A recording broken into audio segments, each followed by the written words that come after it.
Welcome back to Proxy, everybody, and today we're going to be diving in to Art of War's Balance Data Slate wish list, specifically looking at their takes on the Eldari.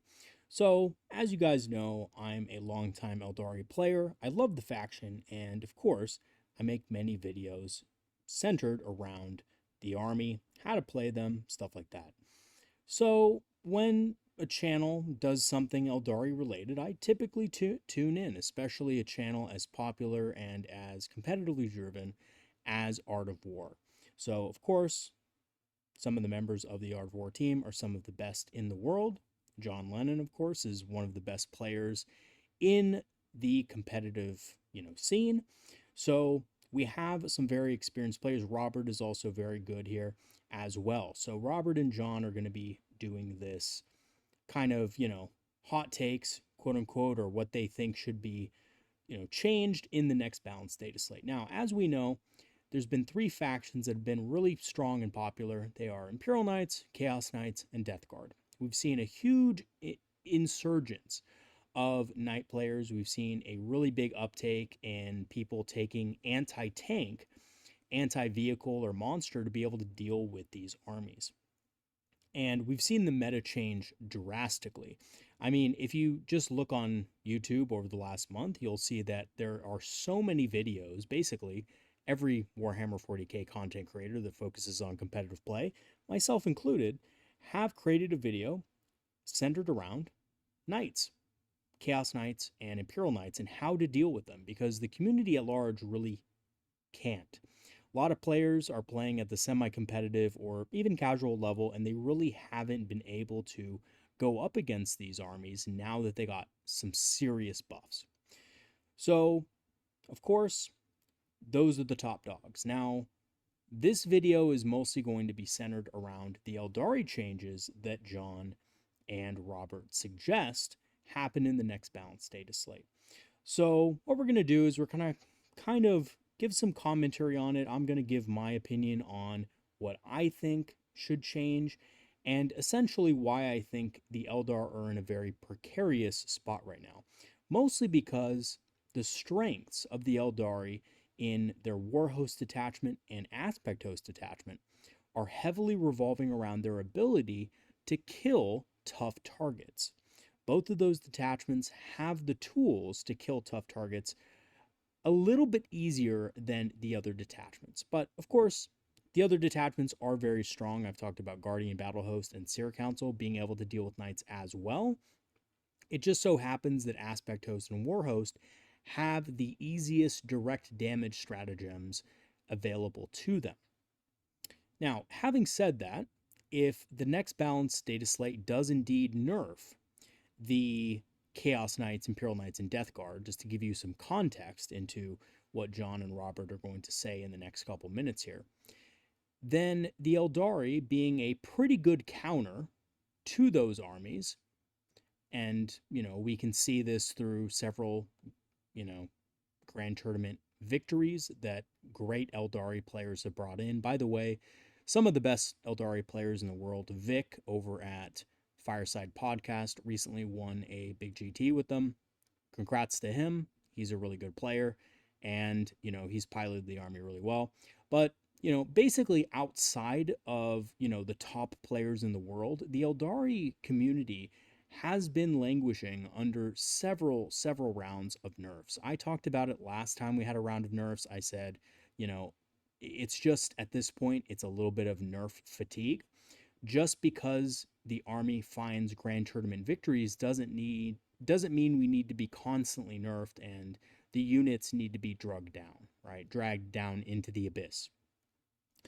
So fire dragons have been a hot topic in the Eldar community and the wider 40k community as well because of their innate ability to tackle knights.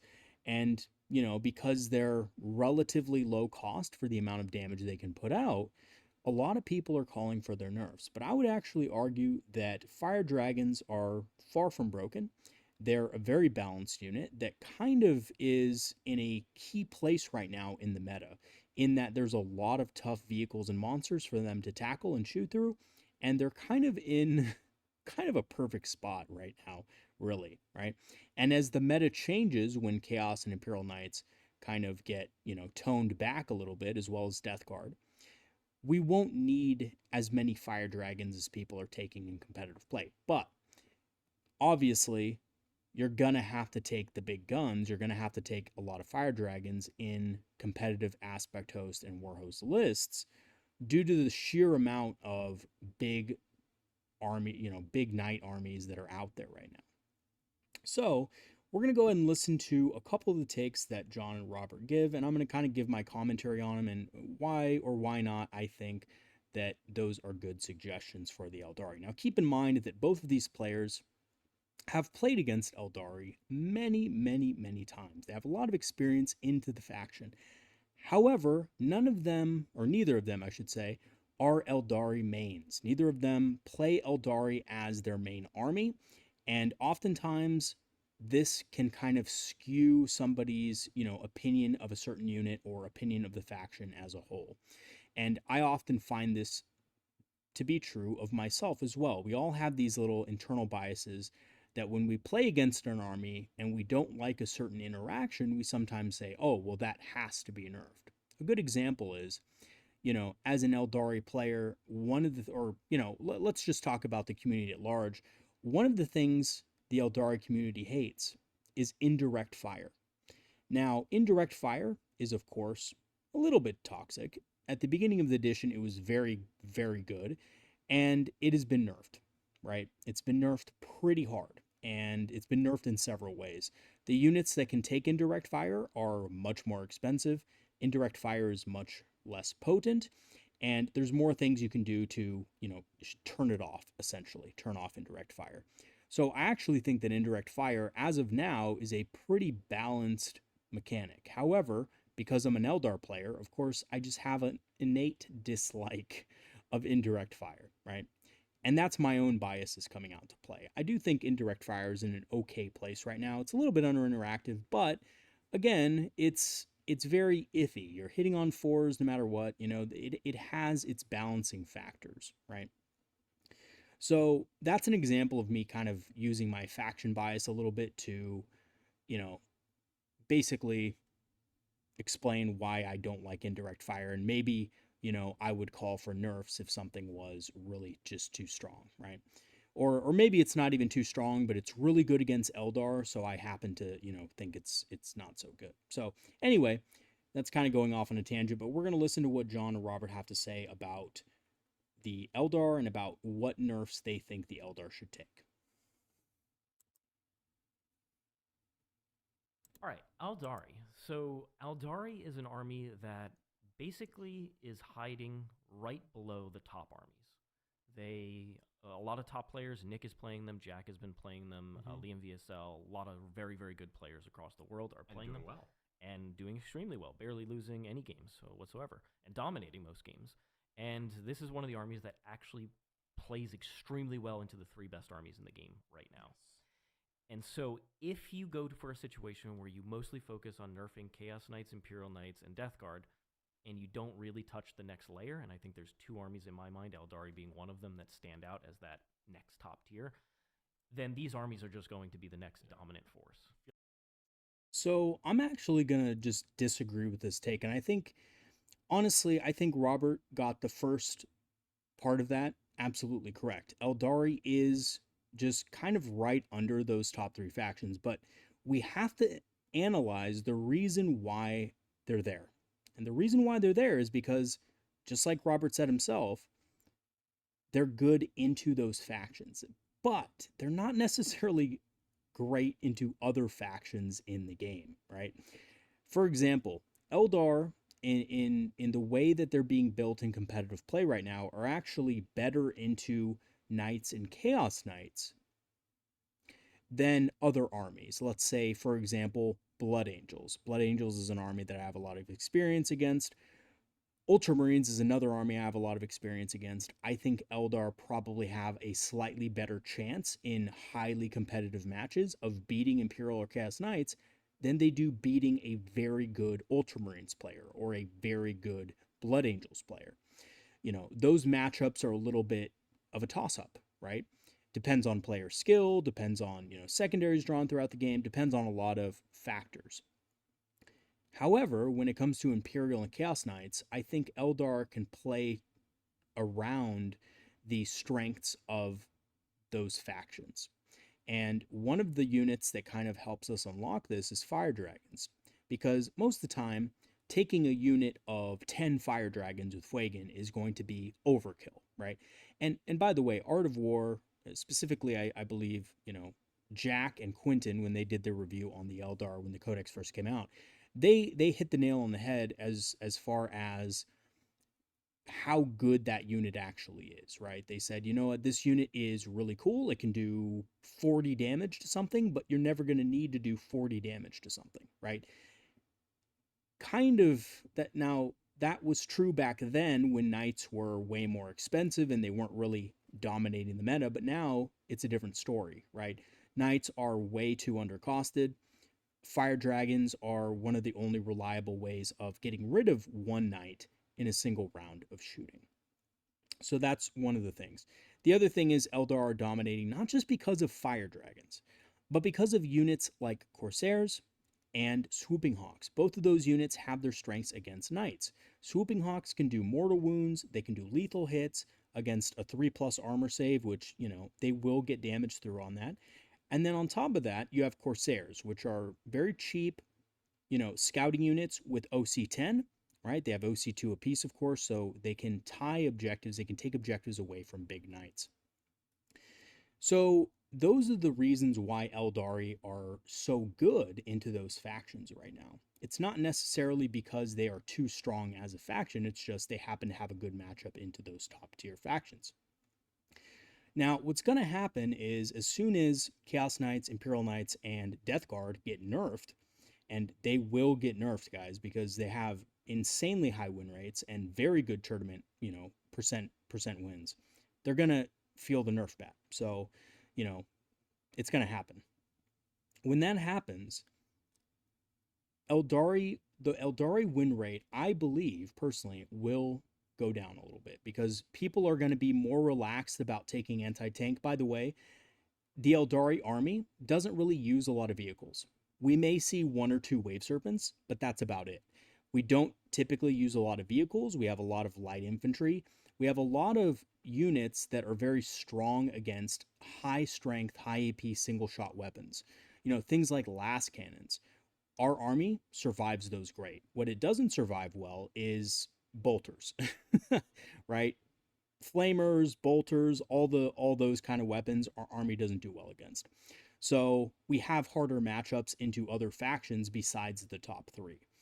And really, I think the reason why we're doing so well now is, to reiterate again, because of those top 3 factions being dominant in the meta, and that's why our win rates are up accordingly. So, yeah, I don't believe that the Aeldari are going to overtake the meta all of a sudden if those 3 factions fall or get nerfed. I actually think the opposite, that the Eldar, even if they're untouched, their win rate will go down as a result, because obviously we're going to see other factions get buffed. I doubt the Aeldari are going to get buffed, They'll probably get a few minor buffs maybe, if that, but that's about it. So I honestly think that it's going to have the opposite effect, personally. I feel like I know what your other one is, but we can wait to get there. I have a You can say it. Thousand Suns? No, GSC. GSC. You know what? Thousand Suns are up there for sure. Yeah, That's GSC also- is Hosted also edition great against specifically. Eldar. I think it's been doing really, really well, both teams and singles. Mhm. But for Aeldari, it's tricky because for the most part, the detachments you're seeing are Warhost and Aspect Host. They're really trying to overwhelm people with mobility, the sheer amount of mobility of their units, the high damage output of their units, and a lot of mortal wounds, dev wounds access. So, but if you nerf the data sheets, you nerf every detachment. So do you focus on Warhost and that? Do you focus on a couple interactions? I think it's very tricky of what to do exactly for Aeldari. Fuegan and his Fire Dragons and Lycus and our War Spiders stand out as two things that are kind of outside the scope of the game if you can use them multiple times. Yeah, so I think with Eldar, I don't think they need heavy hits. I think a part of them being so good right now is that they play well into the top, and if the top changed, they might actually fall a little bit. Absolutely. So Perfect. Yeah, John said it perfectly. They will fall a little bit because those top three factions are going to get nerfed. The other thing I think Robert is trying to make a point on is Lycus and Warp Spiders. Now, Lycus and Warp Spiders is good. Don't get me wrong. I think that being able to use 5+ lethal hits or 5+ sustained hits on units that Lycus tags is really cool. However, it is a expensive tool. A lot of people don't realize this when they're playing against it, but Lycus is 120 points and Warp Spiders are 95. So you're paying, over 200 points for that combo. The other thing is that Lycus and Warp Spiders will rarely activate twice against a well-versed good opponent. The reason for this is because of line of sight lanes. Lycus can get within those line of sight lanes, but she only has range 12 on her weapons. Yes, the Warp Spiders can, move 24 and then possibly charge, or, move 24 and then fire and fade back, but that is not going to save a unit that is within 12 inches of something, typically speaking. So if Lycus goes in there on turn 3, let's say, or turn 4, whenever you're go turn is, which probably is turn 3 in most cases, then she will die, most likely, right? You're not going to get to activate her twice. It's just impossible. Her unit can't fire and fade back into a Wave Serpent, of course, because they're jump infantry. They just can't fit in a Wave Serpent. So there's really no place for her to realistically hide unless she is hiding behind a wall and she's perfectly placed and your opponent has made some sort of positional error where they can't actually counterattack against Lycus. So I actually don't think that unit is out of the scope of the game at all. I think they're well within it. I think there's other factions that have maybe not units that move as fast, obviously. By the way, the Aeldari should be the fastest faction. That's not an issue. They should also be one of the hardest hitting factions, but we are also the most fragile faction for the points. So that's the balancing factor there. So I think that's fine. That's their design philosophy about Eldar. So Lycus, I don't think is the real problem here, right? Lycus, by the way, is also, oddly enough, effective into Knight armies, right? Because she has those lethal hits. So anything with lethal hits in the Eldar arsenal are going to be extra good into very expensive Knights. By the way, guys, Knights are durable, but for the cost that Knight players are paying for their, big Knights, they're actually not that durable for the points they're paying, right? So like, for example, let's take one of the most undercosted Imperial Knights, which is Canis Rex. Canis Rex is 380 points. Wow, he's undercosted, right? But he's actually not undercosted because of his durability. He's undercosted because the guy does a ton of damage. He has sustained hits 5 on all of his super powerful weapons. So that's why Canis Rex is OP. It's not because he's, super tough. Let's be real here. He's toughness 11 with the wounds is really high, but he only has a 3-up save. So he can die, right? I've seen Canis die, but of course he has that stupid revive ability where his little pilot gets out or whatever and he doesn't count as destroyed. Whatever. The pilot doesn't do anything, right? I think his name is like what, Sir Hecator or something like that, something dumb. Anyway, my point is that Canis Rex, for the points you're paying, is actually not that durable. It's the extra points you're paying as a Knight player is because it's so strong as far as damage goes. And that's really why Eldar, things like Lycus, right? That's why they're punching a little bit higher against those types of units. It's not because they're, Lycus is just a steamroller who's going to steamroll over you. So yeah, I disagree with that. I think Lycus is honestly just fine. That's fair. So they could be less dangerous just off of that. But I would make small adjustments to Eldar, which is I think you could buff a few units and nerf a few units and do one of those even mixes where like I think Warp Spiders could go up. Yo Necron. I think you could send Warp Spiders up 5 and like Lycus up 10. Maybe Jane Azar up 5 or 10. I think she's incredibly good. And then you could also at the same time bring down other units that are like on the edge of competitive. Like I think you could drop, the Fire Prism 5. I think you could drop Shining Spears 10. You like a couple of those, a couple at the same time, just like a little bit of evening it out. I also, if I was going to go make a rules change, Now, just real quick before John gets into that, I do want to address, what he just said about the nerfs and buffs here. I honestly don't think those units, again, I don't think those units need nerfs. And the reason being is because those units are good into a particular meta. And right now, it's a knight meta. So those units are going to be a little bit more effective. Jane Czar gets rerolls against character units. That's really good against knights for her points. It's not so great against some other stuff, right? Now, obviously, Jane Czar is good. She's good. But I think she's pretty well costed at where she's at. She does have a few weaknesses. So, one of her weaknesses is that she has a damage 2 weapon. This may not seem like a big deal at first, but again, against a lot of targets, damage 2 against like damage 3 models, it's just you're doing a lot of waste, right? There's a lot of wasted damage there. Again, she does reroll wounds against characters. That's awesome. But the other weakness of Jane Czar is she is a melee character, a melee Phoenix Lord, in a very big base size. She has a very big base size, right? So sometimes it's hard to fit the whole unit where they need to be. If you're charging a unit in a ruin, for example, sometimes it can be hard to actually get the whole unit in there because the base size just can't fit through the wall, right? So there's certain instances where Jane Czar is a little tiny bit weaker than what I think people think of, right? Generally speaking, adding Jane Czar to a unit of Banshees is going to make them 200 points. That's an expensive unit. It's a good unit, don't get me wrong. It can definitely kill a lot of models, but again, it's expensive. It's very glass cannon. It's very Eldar.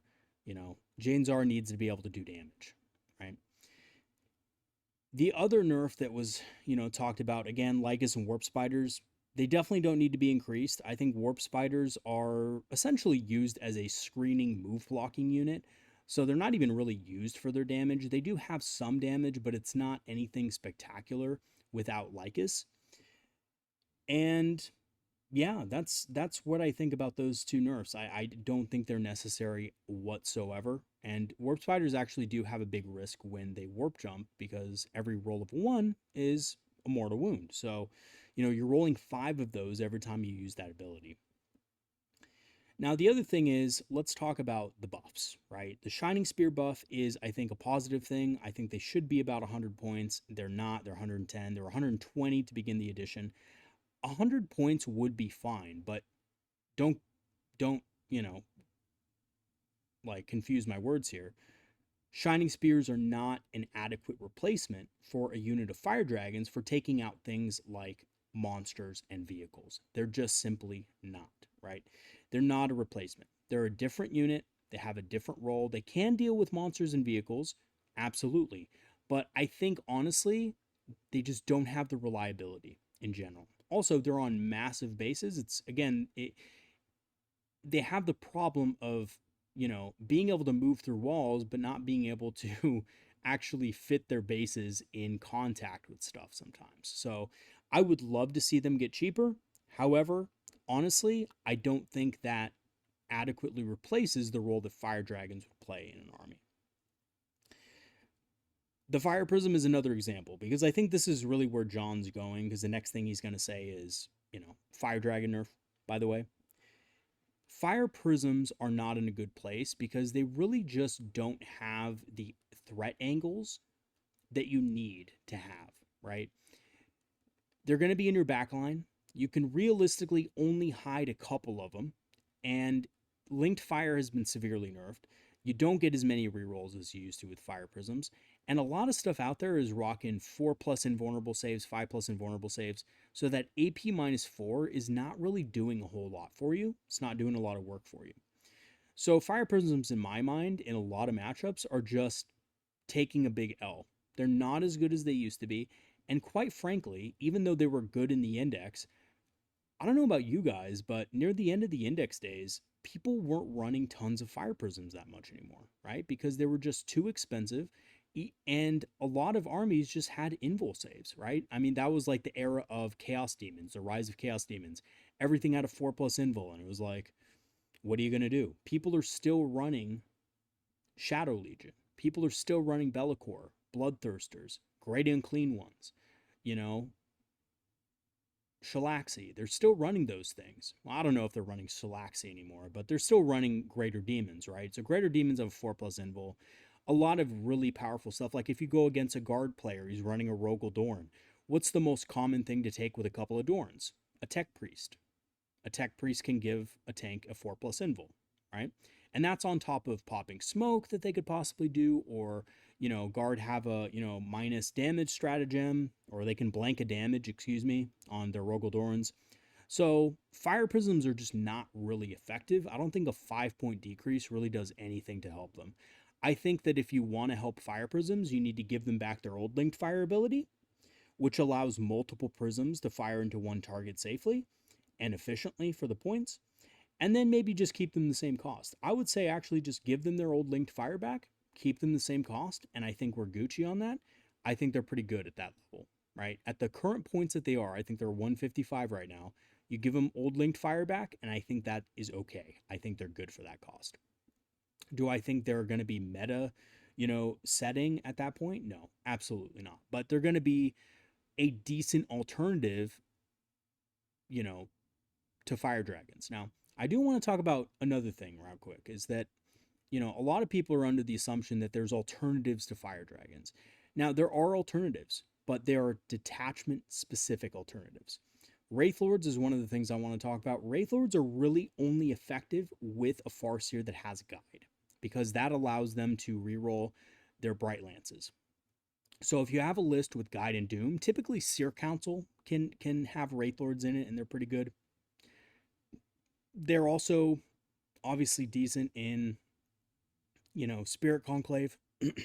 But both of those detachments are, well, Seer Council's really good, but I would argue that Wraithlords are maybe not the best unit in Seer Council, just because you need the Farseer, you need Eldrad, and you need a bunch of synergies and combos to be able to pull off the same amount of damage.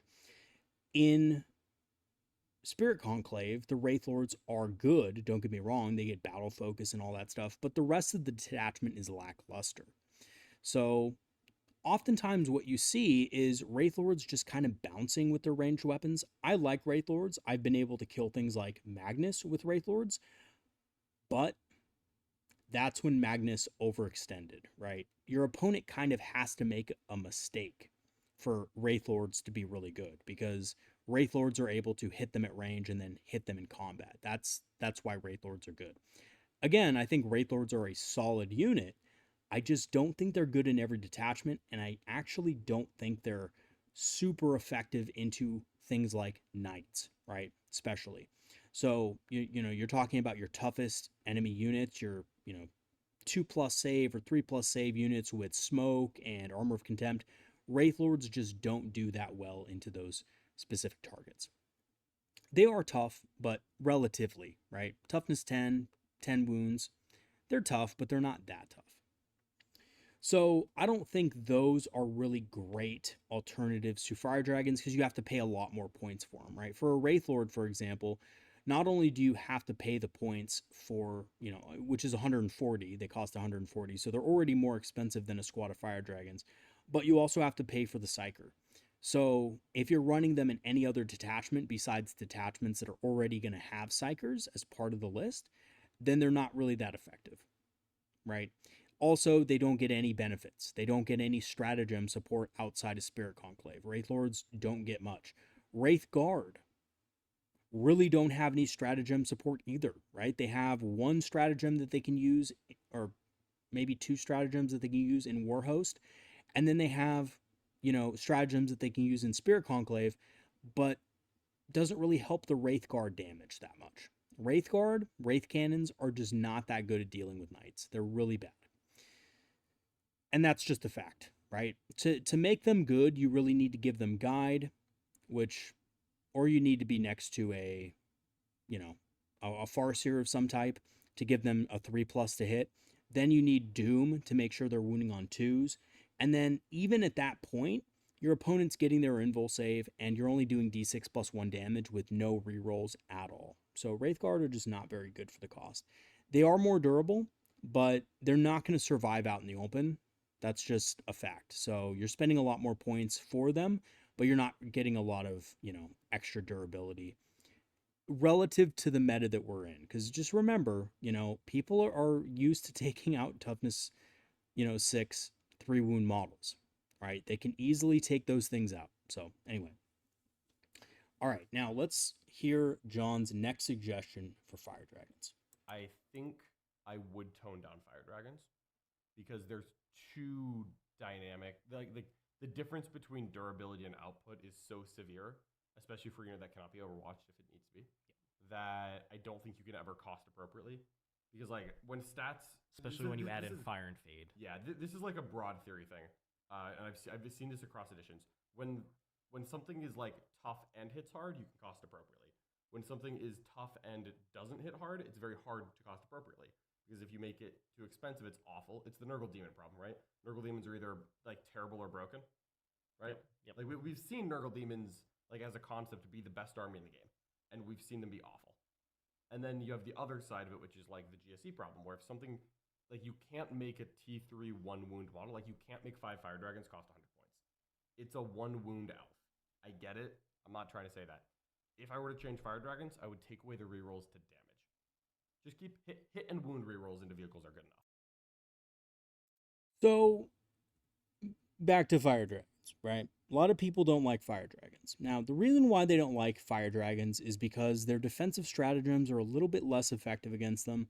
They do have melta weapons, so, having cover doesn't... It helps, don't get me wrong. It does help. It gives you a save, but it doesn't exactly give you a good save, right?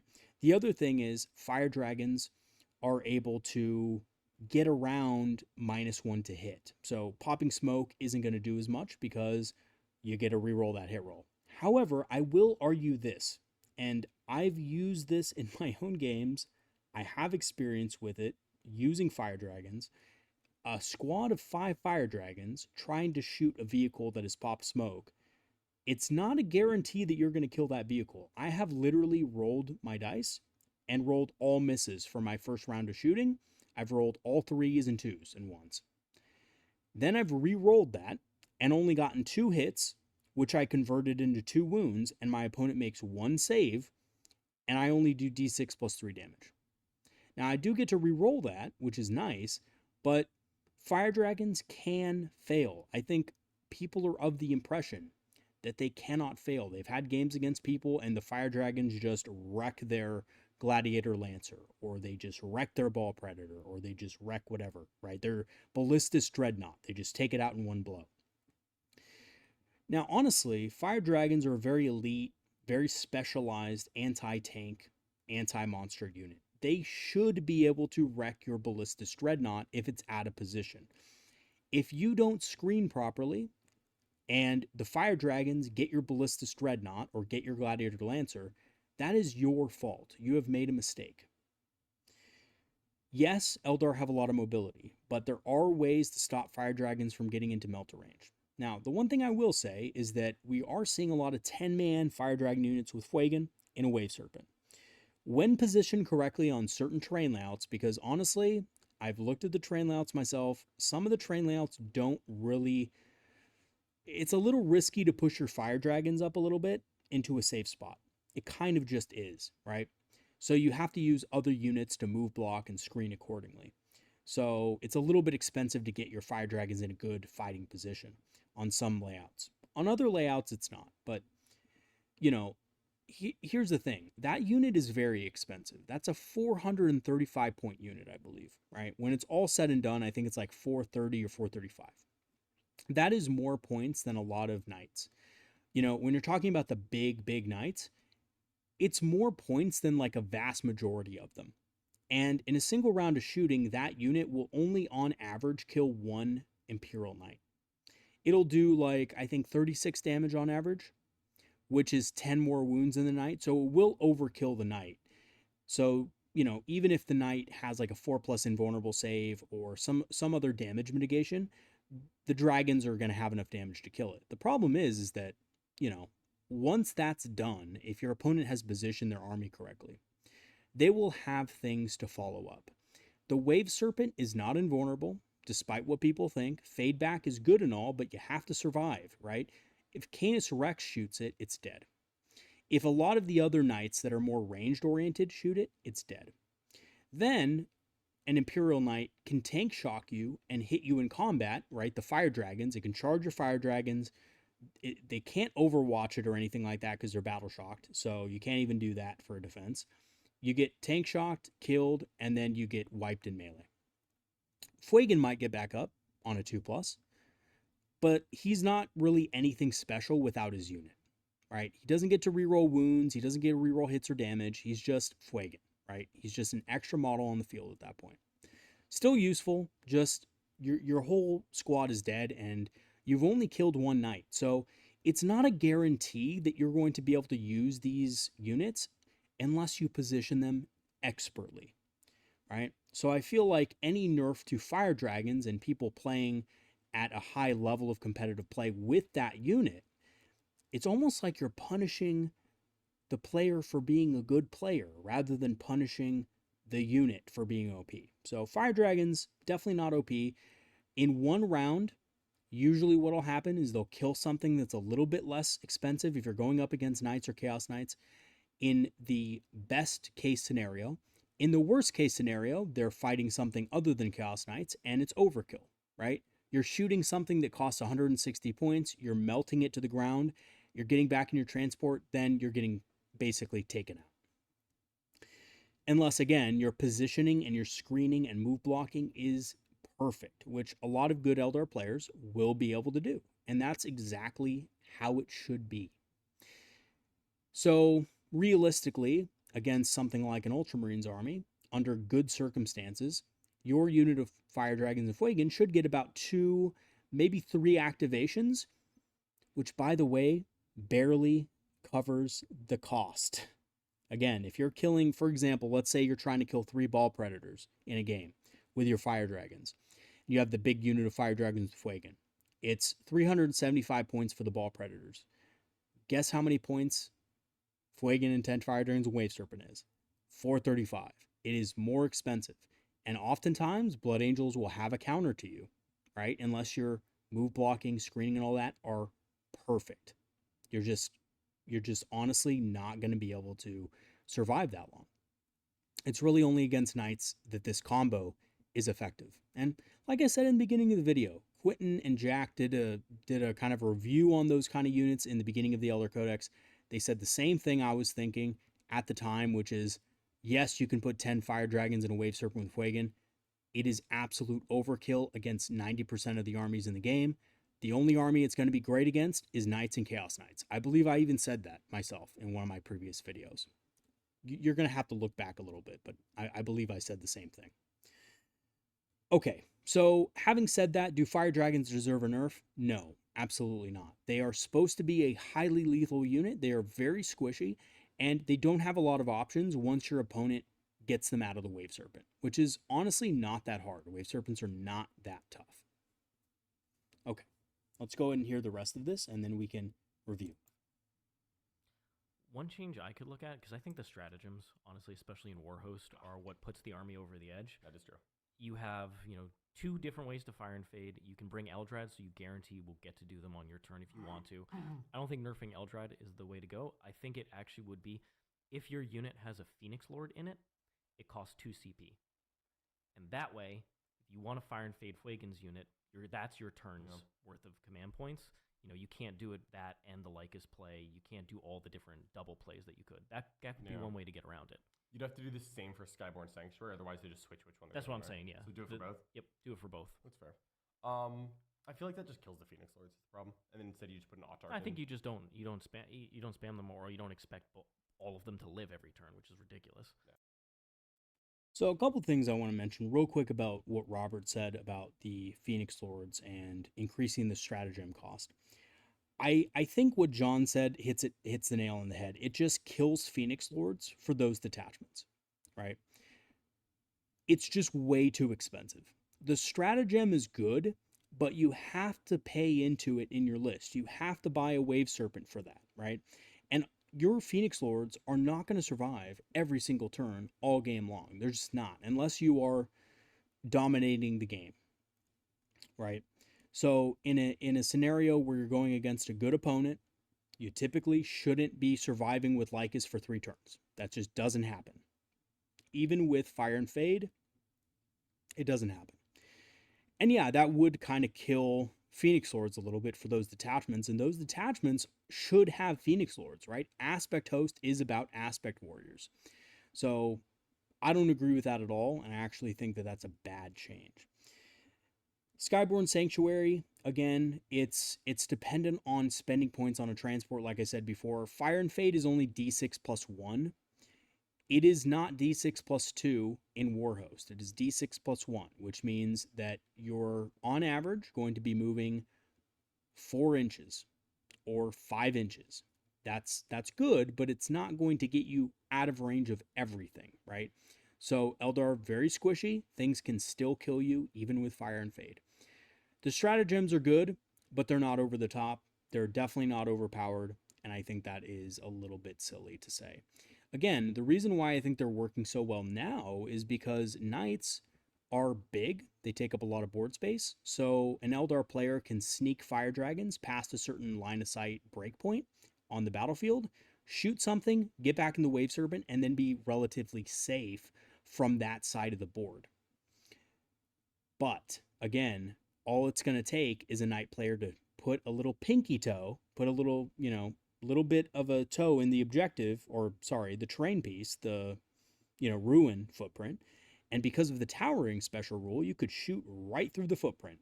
So it doesn't really take a lot to realize that, oh, yes, Knights can kill Wave Serpents very easily. Yeah, maybe I can't get to the Fire Dragons afterward, but they're kind of sitting ducks now. They don't have nearly the same mobility as they did before, and they will die, right? Maybe they kill something else, but they are going to die, and that's just what it is. So they might make up their points value, but again, this is the most extreme case we're talking about where Fire Dragons should excel. Fire Dragons should excel versus Knights. That's just how it is. That's how it is. I'm not a guy that likes to say the units should be exactly like they are in the lore, because they shouldn't be. But the role of the Fire Dragon is to destroy vehicles and monsters, and they need to be able to do that, point blank, right? If they're not able to do that, then they're not going to be an effective unit. And I would, honestly, I'd say the same thing about other armies and their units, right? A Gladiator Lancer, for example, I don't think the Gladiator Lancer should get nerfed. A lot of people are running it now because of Knights, but I don't think it should get nerfed. Same thing with the Predator Annihilator. It's super cheap. It's super efficient for the points. Same thing with the Ballistus Dreadnought. Do I think those things should get nerfed? No, right? They're good right now because Knights are in ascendance. They're good anti-tank platforms. That doesn't mean that we need to nerf those anti-tank platforms, because a lot of people are using them. And also, by the way, the Predator Annihilator and the Lancer, they get rerolls too, right? And Space Marines have access to Oath of Moment. They get +1 to wound, which is basically Doom. They can do double Oath of Moment with Gilliman. They have rerolls to hit. So, I mean, Space Marines can hit just as hard, if not harder, than Eldar, right? So we don't need to nerf that detachment because it has a little more mobility. That's fair, though, yeah. I think you would still run those type of units. It just it's not. Maybe you do still take. It's not. I just get to have my cake and eat it too. The Eldar player actually have to must take a have risk. their cake and must eat it too. John's right. I You assure do. that is part of the Absolutely. You could also think about reducing the. That's the whole army point of roll, playing the amount of Eldar. tokens that you have. Yeah. So that it's not quite as egregious how many different plays you could come up with. That is pretty good. It's like, Yeah. But I do want to make another point about that, is that yes, the Eldar player wants to have the cake and eat it too, but oftentimes if you make that mistake, you're not getting either. You're not getting the cake and you're not eating it. You're eating shit, basically. You're eating a shit pie. So, I mean, that's the life of the Eldar player. If you don't play well, you're going to not do well. And you're not going to have the cake, you're not going to eat it, and you're going to be on the toilet basically the entire game. I also don't really agree with reducing the amount of aspect tokens that it has, because you have 5. It's not like that much more. You're just getting 1 extra aspect token. That's it. So I think, again, Warhost should be the mobility detachment, and I think Warhost does do that very well. I think it does it very well. It does have trade-offs with the other detachments, and I think it's in a good place. I would leave it exactly how it is.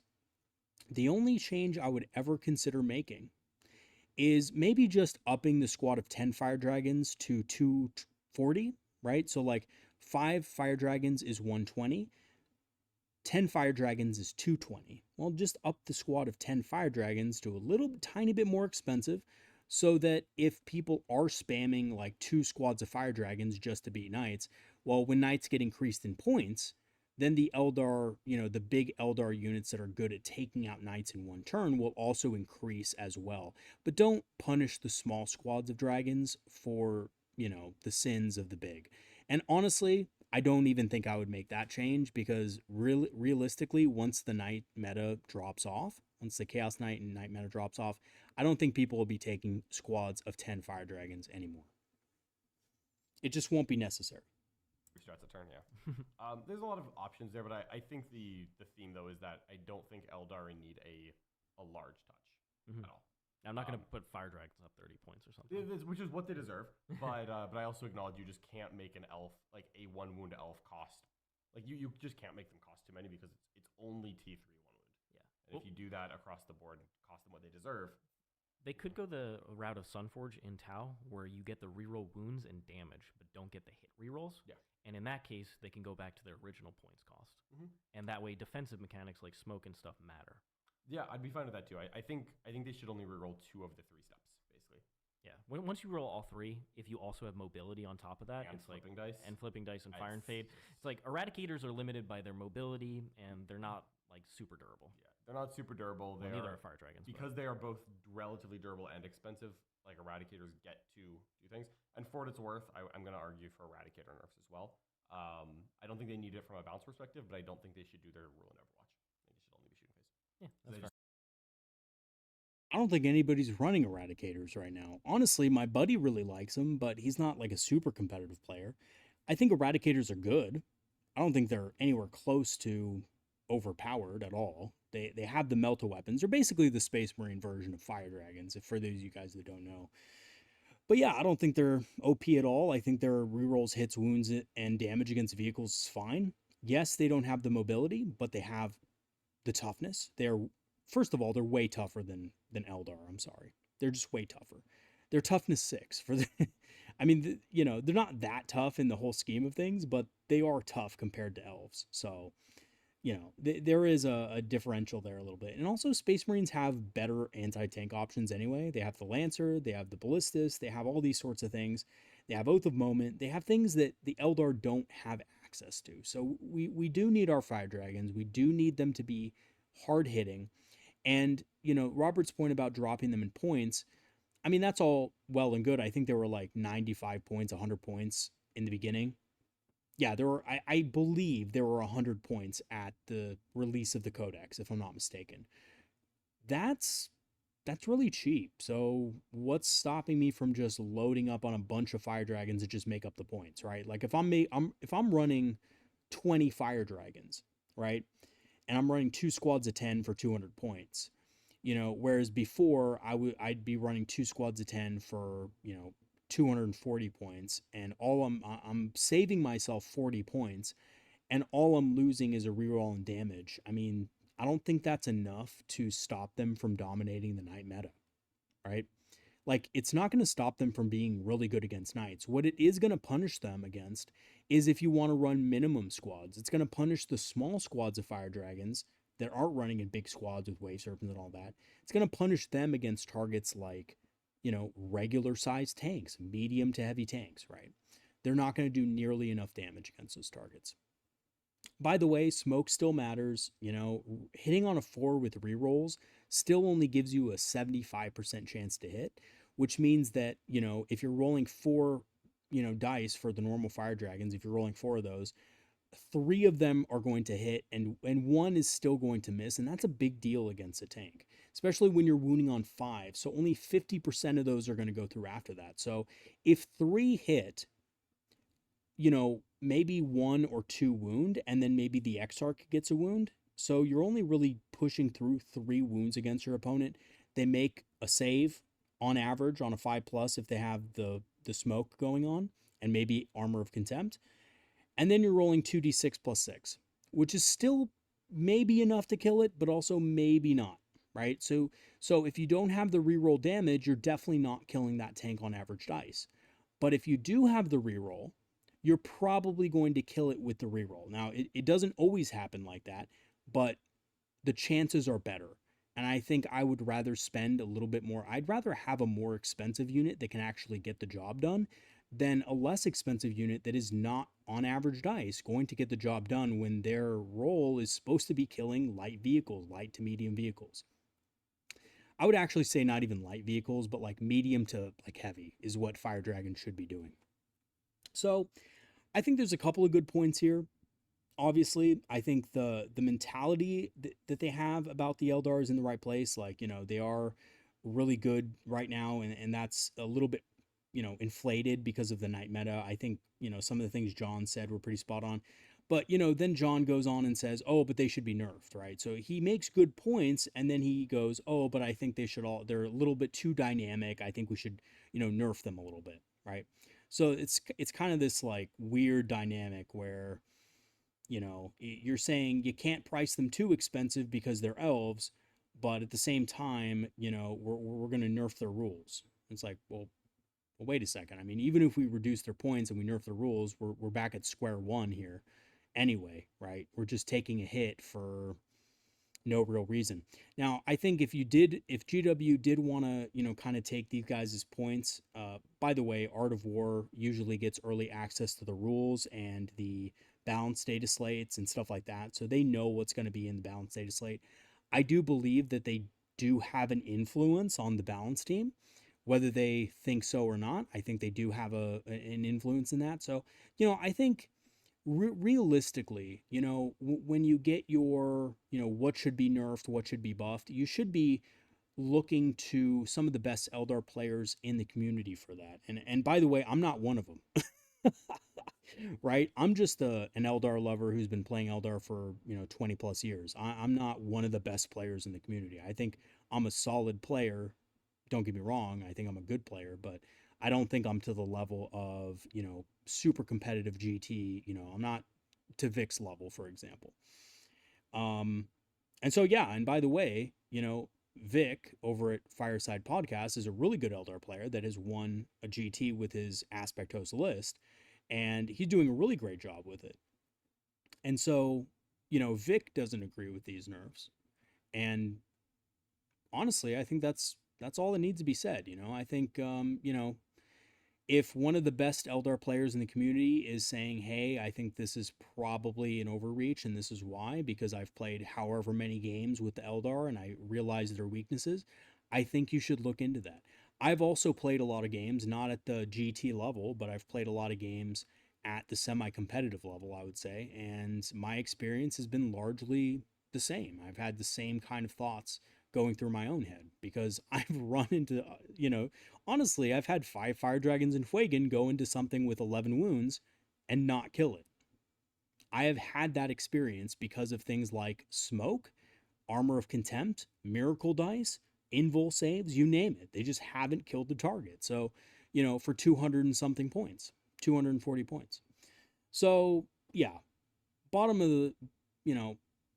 line, moral of the story here is these guys, Robert and John, are some of the best players in the world, but neither of them play Eldar, and I don't think they know the subtleties of the Eldar army well enough to make a, accurate, precise judgment on what should be nerfed and what should be buffed.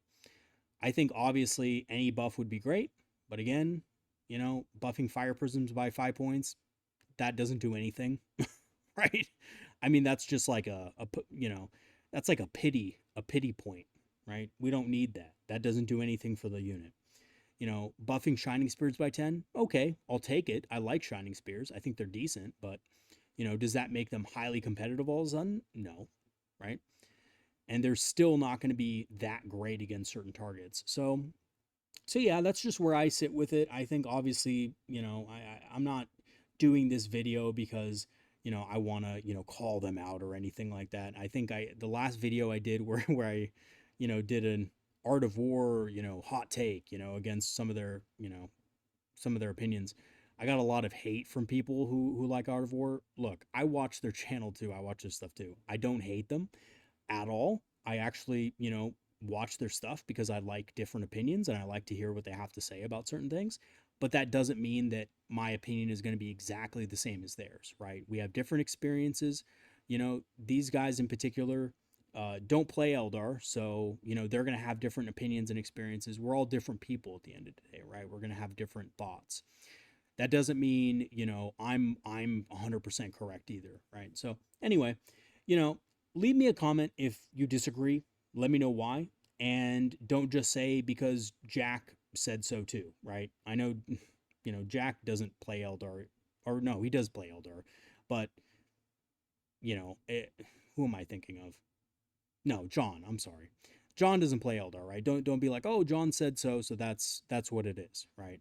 Give me a real reason why you think that, and then we can talk. We can have a civil conversation. So anyway, thanks for watching, guys. Thank you for to Art of War for continuing to make this kind of content. I think it does kind of stir the the thinker in me to kind of think about some different things, and I do appreciate the videos. So thank you to John and Robert for doing this video. It honestly is hard to do videos like this. I know a lot of people might think it's easy to just talk about rules all day, but it's really a little bit more complicated. I mean, these two guys, they live and breathe Warhammer basically. So, a lot of their opinions are, very solid. So anyway, lastly, I do want to thank all of my patrons and supporters for supporting the channel over the last 2.5 years. I really appreciate the support that you've given the channel. It's helped the channel immensely. It's helped it to grow, and it's helped me to become a better content creator and player as well in the community. I also want to mention that I have the Eldar Knights project up and active on Kickstarter. It is funded and it's available for late pledging. I have done the play testing on most of the detachments. I'm waiting on a couple of the last detachments to kind of play test and see. I've tried a majority of the actual Eldar Knight datasheets, and they're pretty awesome. So I'm really excited about that. And pretty soon, the artist for the project is going to come back from vacation, and we're going to start on some of the art for the codex. So stay tuned for that. If you do want to support the Kickstarter project and grab a codex, it is not too late. I also have a video detailing what the codex is going to have on the channel as far as the artwork and rules and so forth. So check those videos out if you're interested, or send me an email if you want to know more. Lastly, I do have a channel store page with a bunch of Eldar-inspired apparel if you want to rep your favorite faction at your local game store with craft world insignias or unit symbols or anything like that that's Eldar-inspired. Go check that out on the channel store page. And lastly, I do have an Amazon affiliate link for some discounted Eldar minis. All right, guys, that's going to be it for today's video. Thanks so much again for watching, and I'll see you guys next time. Have a good one, everybody. Peace out.